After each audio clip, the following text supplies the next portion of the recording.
target customer dead? Welcome to the Marketing Accelerator Podcast, featuring 3 insights in about 3 minutes. I'm Dinkelacker, and today I'm speaking with Zac Stucki. He's the founder of Ignition Point Strategy, where he guides early-stage SaaS companies through just the myriad of marketing decisions they need to make. Zac, no doubt that marketing has gotten more complicated, but I have to ask, is the target customer really dead? I would say yes and no. Yes, because business models are getting more complex, right? Like, you no longer have this traditional sort of customer who sees a problem, sees your solution, decides they want to pay for it, pays for it, and then uses it. You just don't have that anymore.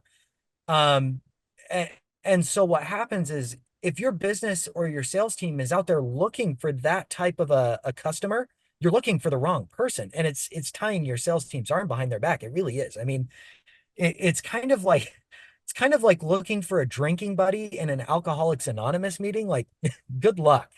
But instead, I think what you should be looking for is more of a customer ecosystem. Now, with the customer ecosystem, what are the components of that? Help me understand that better. If we think about the definition, the traditional definition of a customer, it really is someone who has a problem, they're looking for solutions, they find yours, decide yours is the best option, pay for it, and then use it. So we've got 3 distinct roles here. We've got deciders, payers, and users.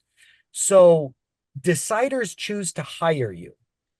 Payers pay for your stuff, and users use your stuff, right? So to me, it's like your sales and marketing team needs to be very, very clear on who the deciders are, because that's who they should be trying to communicate with at all times. Can you give me a real life example of how the customer ecosystem plays out? Yeah, absolutely. So there's a company, it used to be called Divvy, now it's called Bill.com.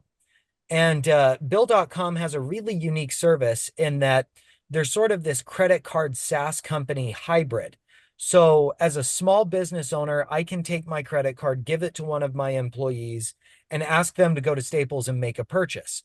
And if they decide to go on a spending spree and blow it at the casino or whatever, I can track that, and then I can approve yes or no those expenditures on the app.